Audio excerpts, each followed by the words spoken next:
The auctioneer's voice was a rhythmic, hypnotic drone, a sound as much a part of the Iowa landscape as the cry of a red-tailed hawk.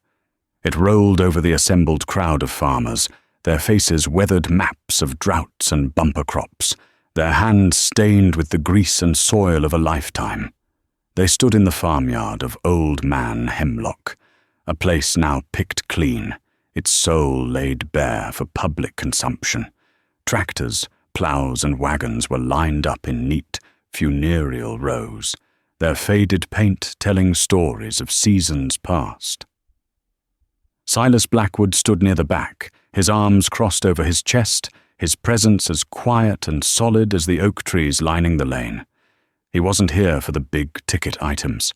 He watched as a John Deere 40-10, Hemlock's pride and joy, went for a price that made him wince. The bidding was frantic, fueled by good corn prices and the easy credit the banks were pushing. Farmers were trading up, expanding, chasing a horizon that seemed to get further away the faster they ran towards it. Silas ran a different race. His farm, the one his father had carved out of the prairie with a team of mules and a single-bottom plow, was his. All of it. The land, the house, the barn, the machinery. He owed no man a dime, a principle his father had hammered into him with the same force he'd used to drive fence posts. "Debt's a shadow, son," he used to say, his voice thick with the memory of the Great Depression. "It follows you on sunny days and smothers you when the clouds roll in." A low rumble and the crunch of new tires on gravel announced the arrival of Earl Thompson. He pulled his gleaming, two-tone Ford F-250 Ranger right up to the edge of the crowd, killing the big V8 with a flourish. He stepped out, a big man in a clean seed corn cap and a pearl snap shirt that strained at the buttons. Earl was Silas's neighbor to the west, and his philosophy on farming was the polar opposite. Earl believed in leverage. He believed in new. He saw debt not as a shadow, but as a tool, a stepping stone to something bigger and better. Earl spotted Silas and ambled over, a self-satisfied smirk playing on his lips. "Mornin', Si. Come to pick over the bones?" Silas just nodded. "Mornin', Earl." "Saw you watchin' that 4-10 go," Earl said, his voice loud enough for others to hear. "Shame. A man could make some real money with a tractor like that. My new 40-20, now she's a real horse. Pulled the 5-bottom plow through that clay-bottom land like it was sand. Never even broke a sweat." Silas didn't reply. He knew all about Earl's 40-20. He could hear its powerful diesel engine from his own porch, working late into the night, its headlights cutting swathes through the darkness long after Silas had shut down his own aging Farmall M. The auctioneer moved on, down the line of lesser implements, a hay rake, a disc harrow, a flare box wagon. Then they came to it. Tucked away behind the corn crib, almost forgotten, was a McCormick Deering 22-inch threshing machine. It was a relic from another age, a behemoth of wood and steel, its red paint faded to a dull, rust-streaked pink.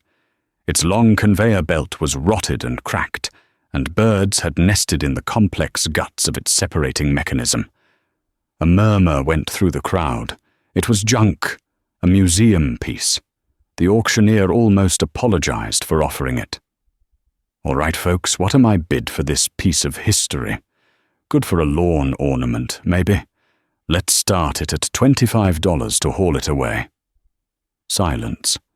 Then Earl let out a loud laugh. $25? You'd have to pay me to drag that heap of scrap to the junkyard." He looked directly at Silas. "What do you say, Si? Looks right up your alley. You could park it next to that old Alice pull-type combine of yours. Start a regular museum of failure." The men around them chuckled. Silas felt a familiar heat rise in his neck, but his face remained a stoic mask. He looked at the old thresher. He saw past the rust and the rot. He saw the intricate woodwork, The heavy cast-iron gears, the sheer, stubborn solidity of a machine built to last 100 years. It was from his father's time, a time when a machine was an inheritance, not a 3-year lease. $30, Silas said, his voice quiet but clear. The auctioneer's head snapped in his direction, surprised. $30 from Mr. Blackwood. I got 30. Do I hear 35? Earl shook his head, putting on a show of pity for the whole crowd. There he goes, wasting good money on junk while the rest of us are trying to run a business. Some men just can't let go of the past. Sold, the auctioneer cried, banging his gavel. To Silas Blackwood for $30. Silas ignored the whispers and the stares. He walked over to the cashier's table, counted out 3 worn $10 bills, and accepted the receipt. He had bought himself a memory, a project, and another symbol of everything that set him apart from the modern world. Later that week, as the sun bled across the western sky, Silas stood in the cavernous space of his workshop. The old McCormick Deering Thresher sat in the center of the concrete floor, looking even bigger and more dilapidated under the bare electric bulbs. The air was thick with the smells of old grease, dry rot, and generations of settled dust. He ran a calloused hand over a wooden panel, the grain still solid beneath the peeling paint. He could almost hear the ghosts of harvest crews past, the hum of the flat belt driven by a steam engine or a big gas tractor, the shouts of men, the smell of straw and sweat. His father had taught him on a machine just like this, taught him how to pitch bundles just right, how to listen for the rhythm of the machine, to know by the sound if a bearing was running hot or a belt was slipping. He taught him that owning your tools, understanding them down to the last bolt, was the only true freedom a man could have on this earth. You didn't just operate a machine, you entered into a partnership with it. Earl Thompson and the others, they weren't partners with their machines.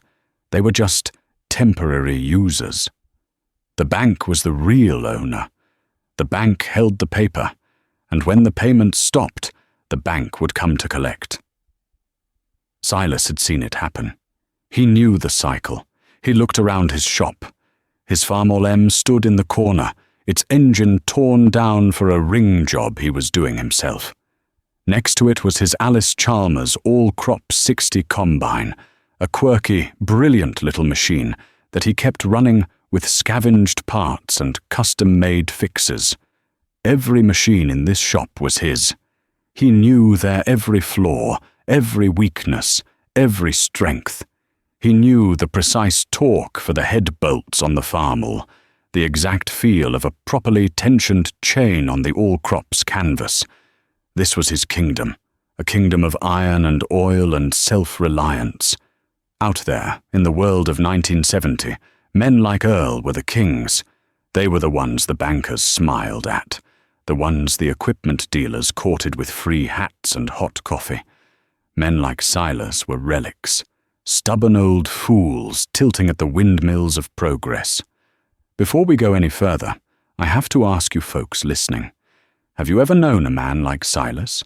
The kind who'd rather spend a week grinding his own valves than sign a banknote for a new engine? Or maybe you knew an Earl, a man who believed that bigger was always better and that credit was just another crop to be harvested. Let me know down in the comments which man you think had it right back in those days.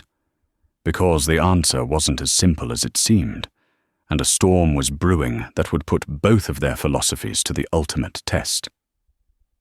The work on the old Thresher became Silas's ritual. In the evenings, after the chores were done and his wife Mary had settled in with her sewing, he would retreat to the shop. The first task was eviction.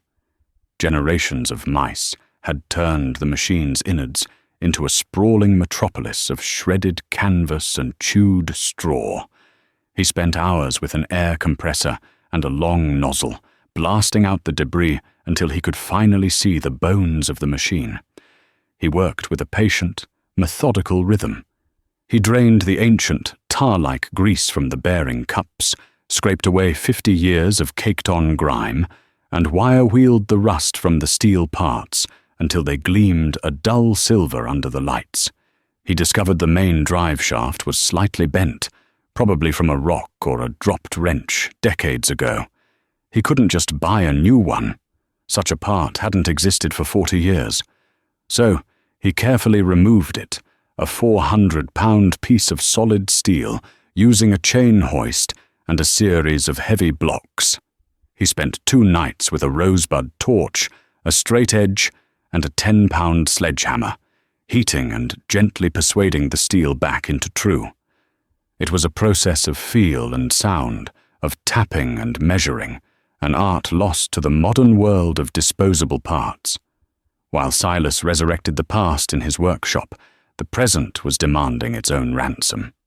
It was mid-October, and the corn stood dry and ready in the fields. His all-crop 60, his primary harvesting machine, had been working steadily for 3 days when the sound changed. It wasn't a loud bang or a catastrophic failure, but a subtle shift in the machine's hum, a high-pitched whine that hadn't been there before. Silas knew his machines like a doctor knows a heartbeat.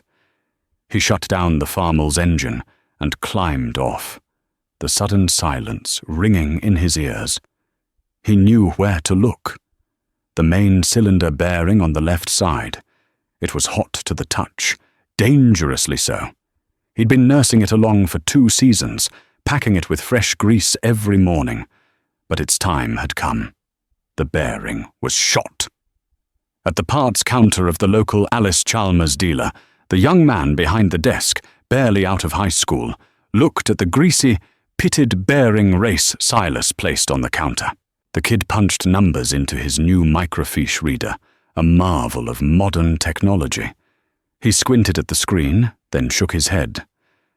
NLA, he said, sounding pleased with his own efficiency. What's that mean? Silas asked, though he already knew.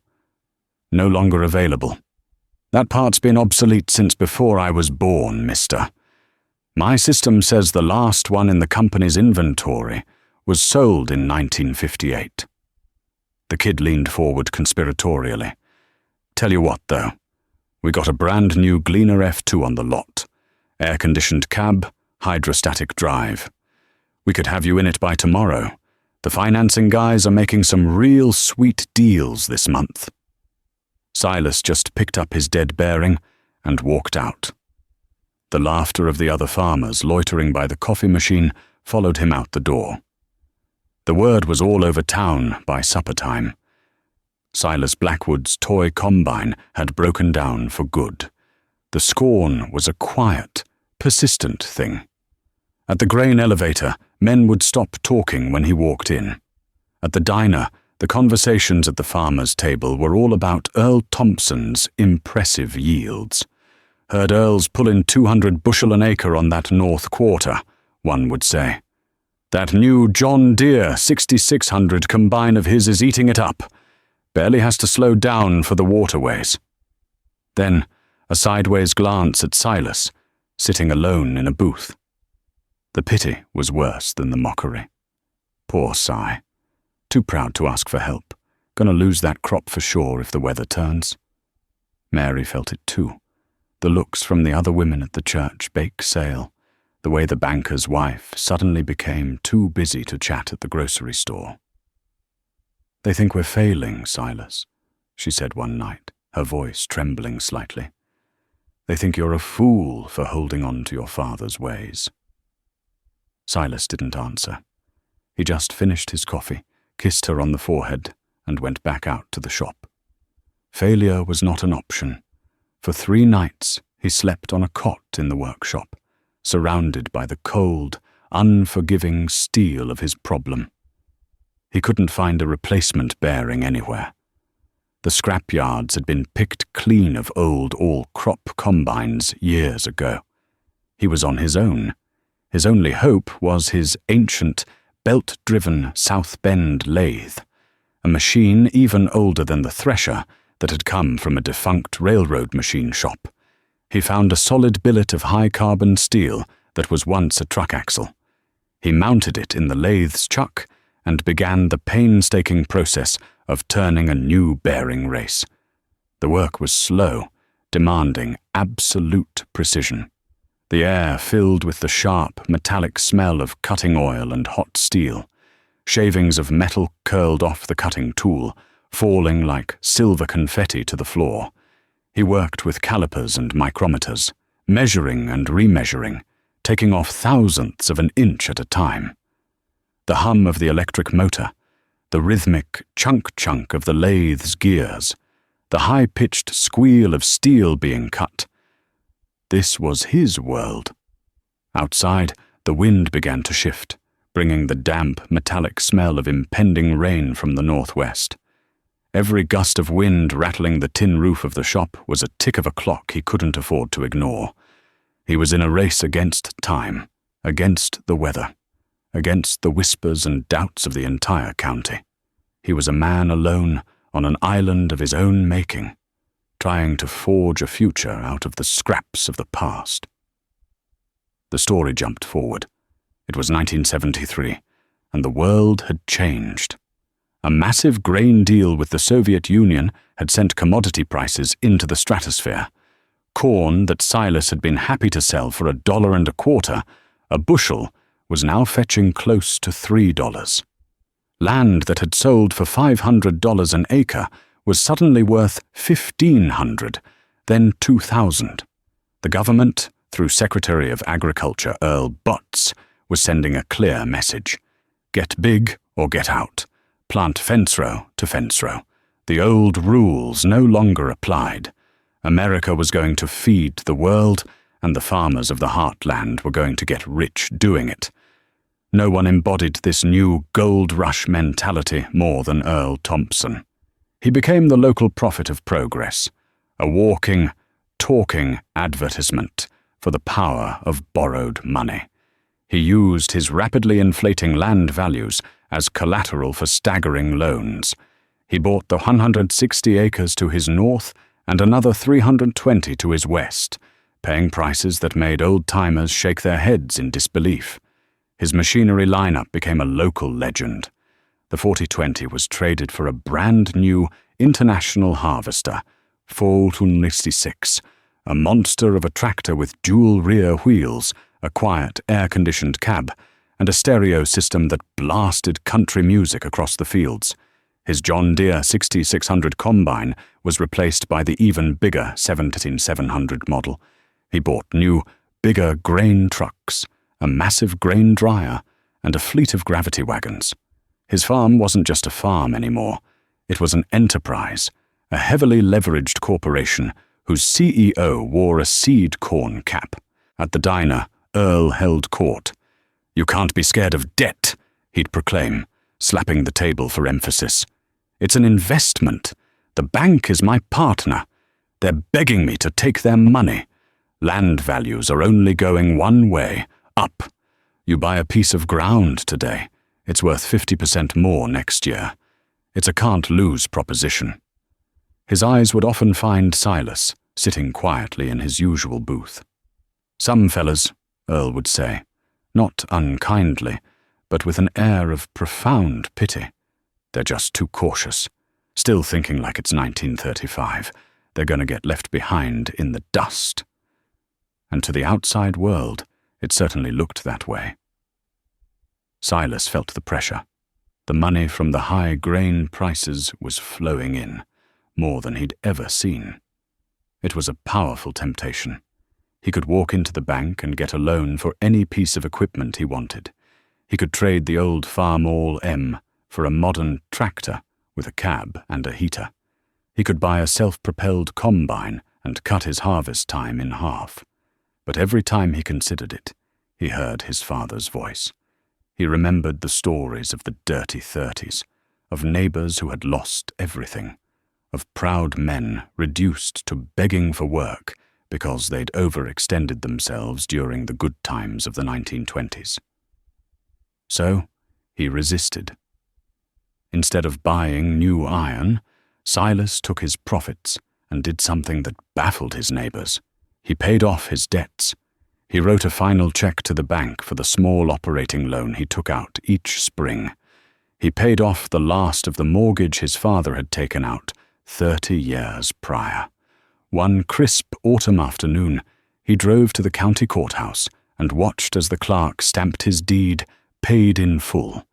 He was 42 years old, and for the first time in his life, he owned his entire operation, free and clear of any man or institution. He did make improvements, but they were his kind of improvements. He bought 2 used grain bins for cash at a farm auction, doubling his on-farm storage. This allowed him to hold his grain after harvest, waiting for the seasonal price recovery, instead of being forced to sell at the bottom like so many others. He finally retired the all-crop 60 and upgraded to a used John Deere 45 square-back combine. It was still a pull type, still 20 years old, but it had a wider cut and was a step up in reliability. He paid cash. To everyone else, he was falling further behind. While Earl was farming 1,000 acres with brand new equipment, Silas was still working his original 240 with a tractor from the 1950s and a combine from the 1960s. He was a footnote in the grand story of agricultural progress, a living relic. One cool October evening, Silas stood on his back porch, the satisfying ache of a long day's work in his bones. He watched the horizon, where the powerful halogen lights of Earl Thompson's new 1486 cut brilliant, sweeping arcs across the darkness as he ploughed under his corn stubble. The deep, throaty roar of its turbocharged diesel engine was a constant, powerful rumble that carried for miles on the still night air. It sounded like progress. It sounded like money. Inside the house, the radio was on. A newsman with a serious voice was talking about the economy. Words like runaway inflation and oil embargo peppered the report. Then came a phrase Silas had never paid much attention to before. The reporter mentioned that the Federal Reserve had raised the prime interest rate into the double digits, an unprecedented move to combat inflation. Mary came out and stood beside him, wrapping a shawl around her shoulders. She put a hand on his arm, following his gaze to the lights on the horizon. "He never stops, does he?" she said softly. After a moment of silence, she asked the question that had been weighing on both of them. "Are we doing the right thing, Si? Everyone else is getting so far ahead." Silas looked at Earl's farm, a glittering kingdom of lights and power, all of it built on a mountain of banknotes with ever-changing terms. Then he looked down at his own hands, calloused and stained, the hands of a man who owned the ground he stood on. He thought of the paid in full stamp on his deed. "I hope so, Mary," he said, his voice low. "I truly hope so." But as he listened to the newsman on the radio talk about interest rates he didn't fully understand, a cold shiver worked its way down his spine, a chill that had nothing to do with the autumn air. The distant, powerful rumble of Earl's tractor suddenly sounded less like the engine of progress and more like the first, ominous thunder of a gathering storm. The first sign of trouble wasn't a banker's letter or a piece of broken steel. It was the sky.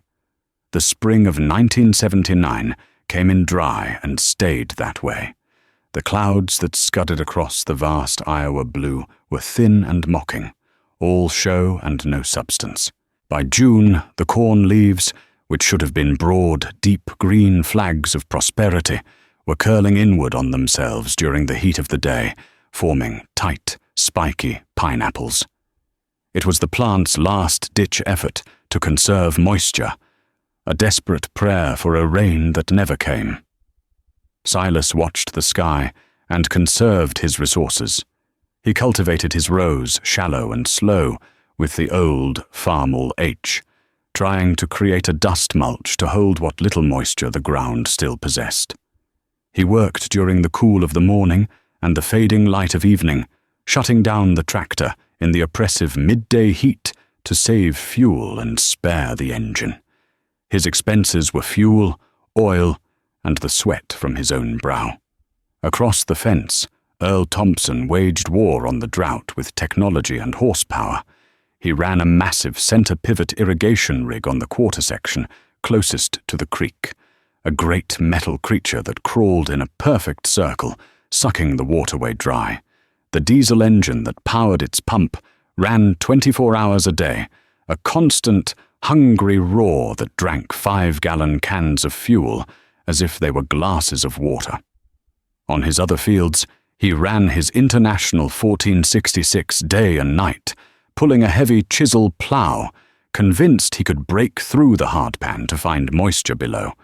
He was fighting the season, trying to bend it to his will with brute force and borrowed money.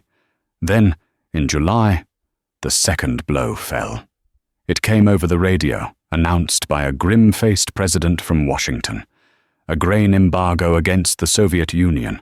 The single biggest customer for American corn was gone overnight. The market, which had been the foundation of the entire decade's boom, didn't just fall, it evaporated. Prices at the local elevator were cut in half in a single week. The tension in the community became a palpable thing. The confident talk at the diner was replaced by hushed, worried conversations. The laughter lines around men's eyes seemed to deepen into furrows of anxiety. Earl Thompson, once the boisterous center of attention, grew quiet and withdrawn.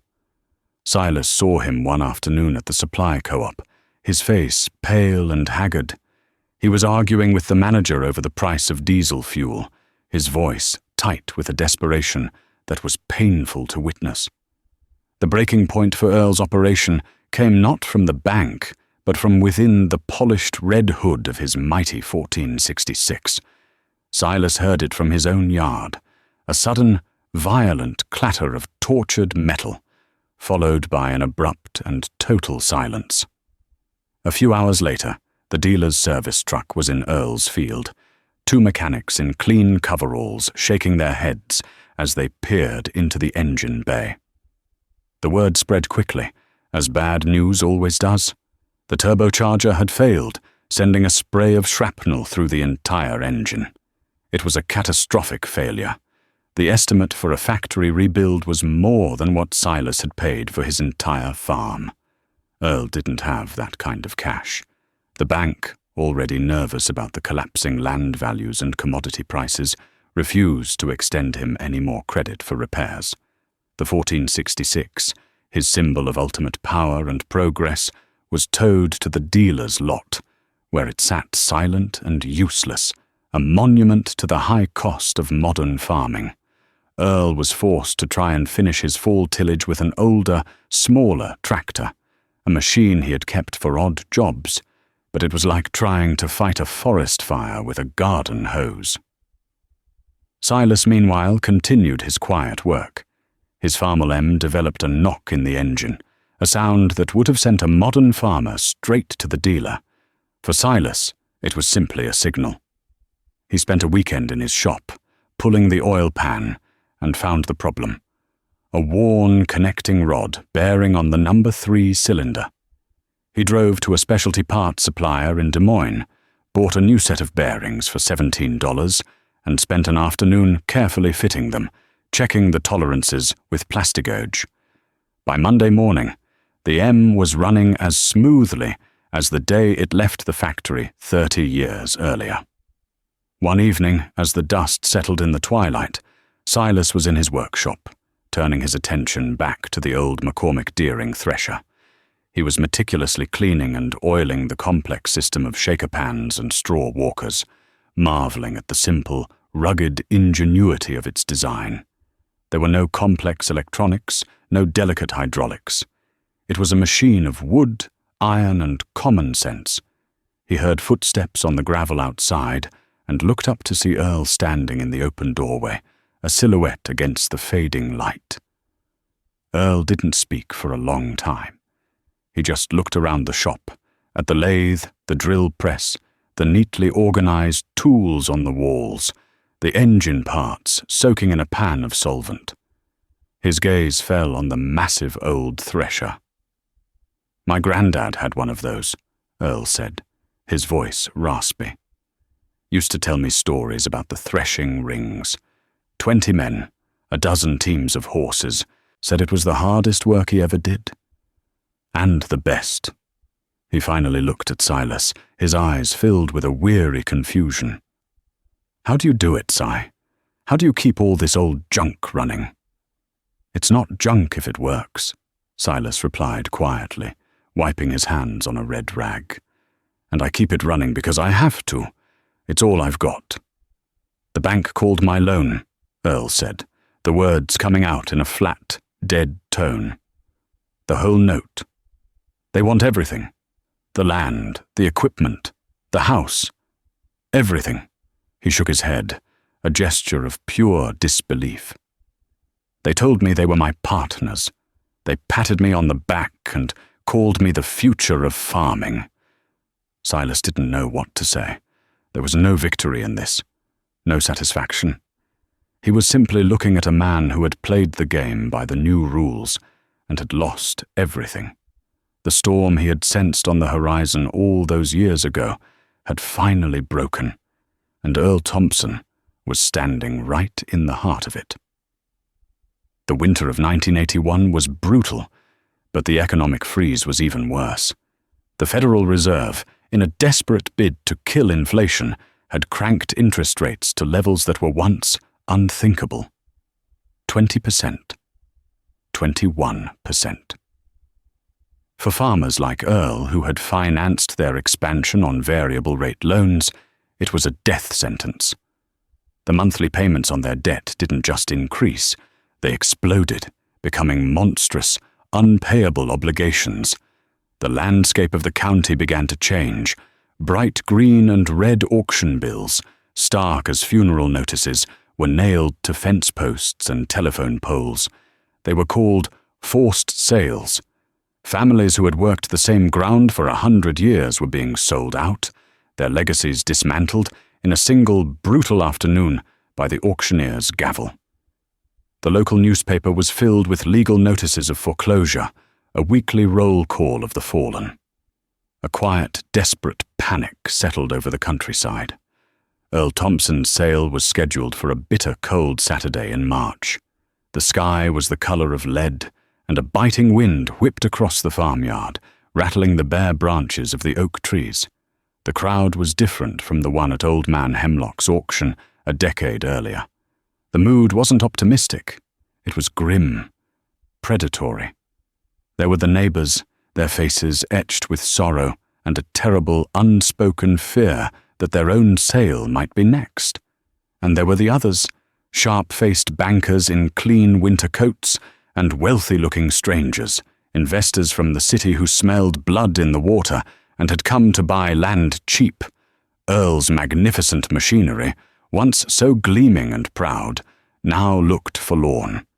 A film of winter grime covered the big John Deere 7700 combine. The tires on the grain trucks were low. They were no longer symbols of success, but evidence in a case of financial failure. Earl and his wife stood on the porch of their house, watching the proceedings with blank, hollowed-out expressions. They looked like ghosts at their own wake. Silas was there. He stood at the back, his collar turned up against the wind. He wasn't there to bid on the machinery. He had no need for it, and no desire to profit from his neighbor's ruin. He was there to bear witness, to pay his respects to a fallen farmer. The auctioneer, a different man now, younger and with a harder edge to his voice, moved quickly. He knew this crowd wasn't here for nostalgia. The prices were heartbreakingly low. A four-wheel drive tractor that Earl had paid over $100,000 for just 3 years prior sold for $30,000. Planters, discs, plows, all went for pennies on the dollar to the cash-rich investors. The local farmers could only watch, their own lines of credit frozen, unable to compete. While the auctioneer sold off the iron, Silas walked the perimeter of the farm.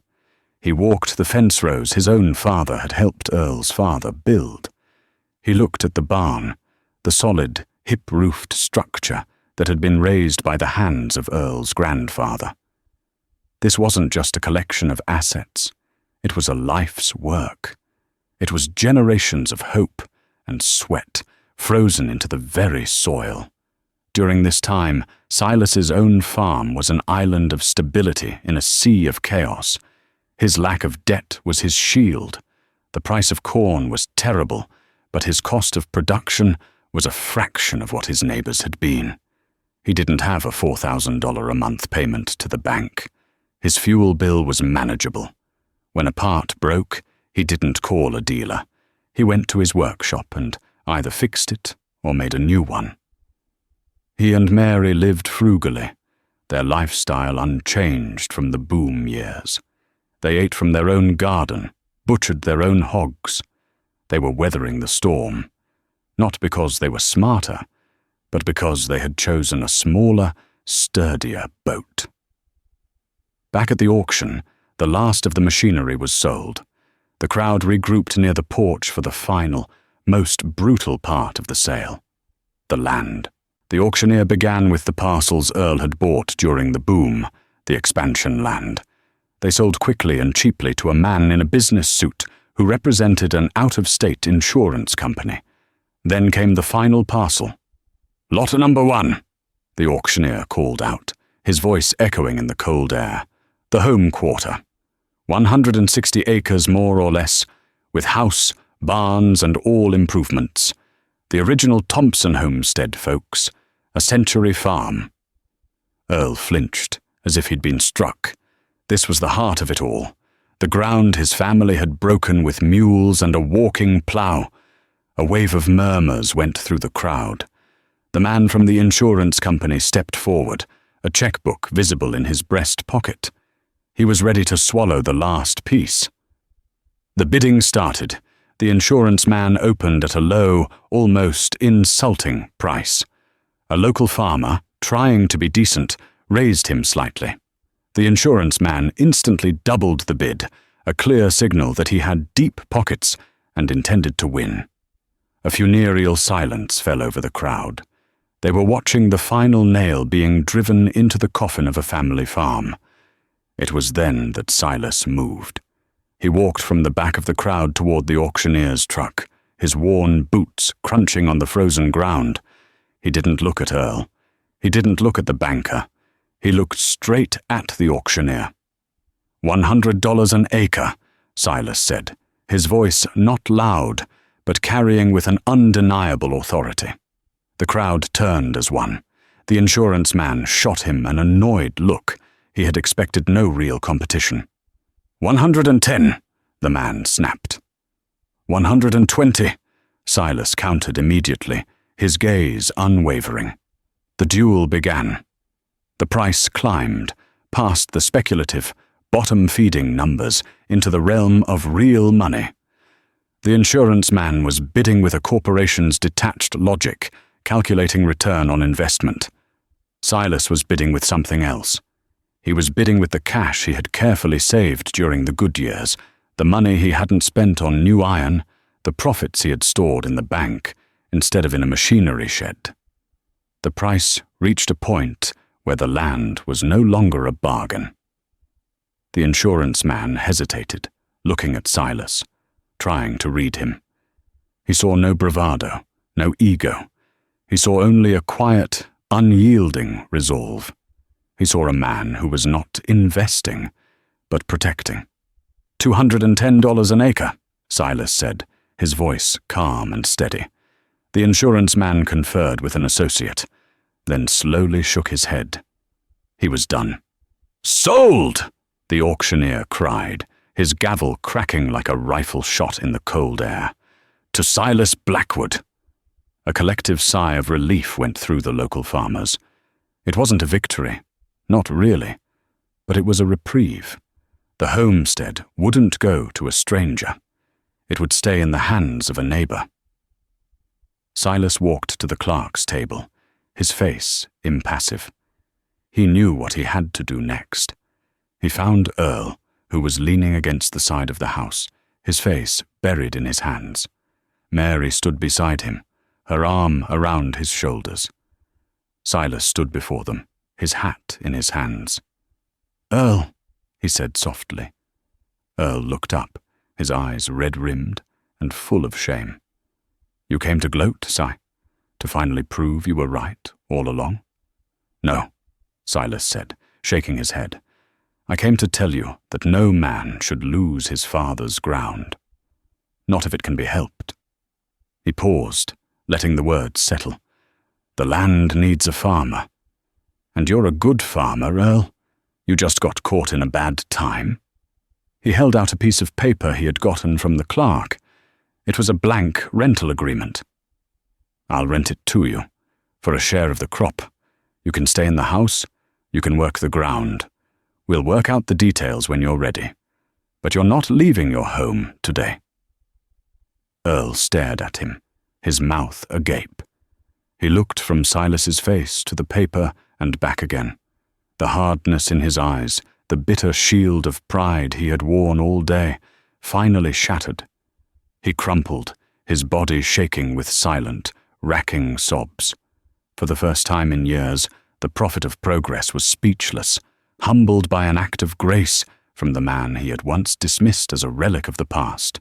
The years that followed the great farm crisis were a time of quiet rebuilding. The frantic energy of the 70s was gone, replaced by a hard-won caution. The community had been scarred, but it had survived. The farmers who were left were the ones who, like Silas, had avoided the siren song of heavy debt.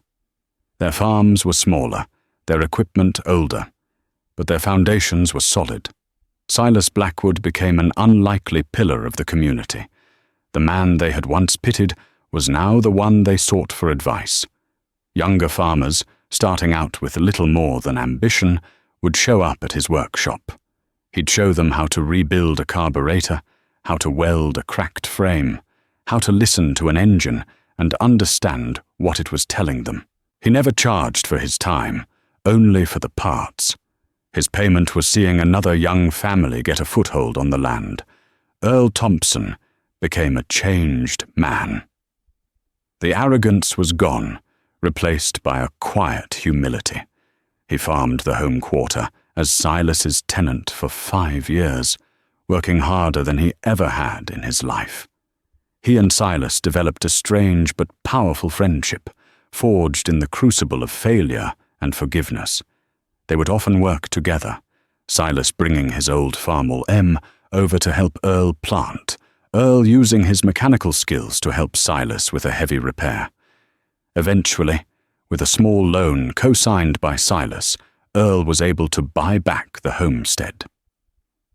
The day he handed Silas the final check, there were tears in both men's eyes. As the century began to turn towards its end, Silas found himself an old man. His hair was silver, his movements slower, but his hands were as capable as ever. His farm was now run by his son, a young man who had his father's quiet nature and his grandfather's reverence for the land. One bright fall afternoon, Silas was in his workshop with his grandson, a boy of 10 named Samuel. They weren't fixing a tractor or a combine. They were working on the old McCormick Deering threshing machine. Over the decades, Silas had completed its restoration. It was a museum piece now, its red paint gleaming, its woodwork oiled and preserved. Every belt was new, every bearing clean and greased. Samuel was turning the great flywheel by hand, watching the intricate dance of the gears and levers inside. "Grandpa," he asked, his voice full of a child's curiosity, "why did you save this? You never use it." Silas stopped polishing a brass grease cup and looked at the boy. He pointed to the massive machine. "I saved it for the same reason we save the family Bible or your great-grandmother's wedding ring," he said, his voice a low, gentle rumble. "It reminds us of where we come from. But it's more than that, Sam. This machine teaches a lesson." He ran his hand over the solid oak frame. When this was new, a farmer had to understand it. Every piece of it. He knew how to fix it because he had to. His livelihood depended on it. He owned it, and it owned a piece of him. There was a partnership. He then gestured out the open shop door toward the fields where his son was driving a modern but modest and fully paid-for tractor. Out there today, it's easy to forget that. It's easy to just sign a paper and get a big, shiny machine that you don't understand, a machine the bank really owns. You don't enter into a partnership with a machine like that. You just make payments on it. And when the payments get too high, or the machine gets too complicated to fix, it becomes a cage. "This," he said, patting the thresher again. "This old thing is the opposite of a cage. It's a tool. It represents freedom. The freedom that comes from knowing your craft, from owning your tools, and from owing no man a damn thing." Samuel looked from the thresher to his grandfather's weathered face, and for the first time he began to understand. He wasn't just looking at a piece of old iron and wood. He was looking at a legacy. Silas stood and walked to the doorway, his grandson beside him. He looked out over his fields, the same land his father had tamed, the same soil that now sustained his son. In the distance, he could see the roof of Earl Thompson's barn, a permanent fixture on the horizon. The sun was low in the sky, casting long shadows and bathing the world in a warm, golden light. The air was filled with the rich, earthy smell of harvested corn and the promise of a coming frost. There was no roar of a turbocharged diesel engine breaking the peace, only the sound of the wind whispering through the dry cornstalks, a sound as timeless as the land itself. Silas Blackwood had run his race, and he had won. Not with speed or size, but with patience, with wisdom, and with a profound understanding that the strongest fences are not built of wood or wire, but of self-reliance.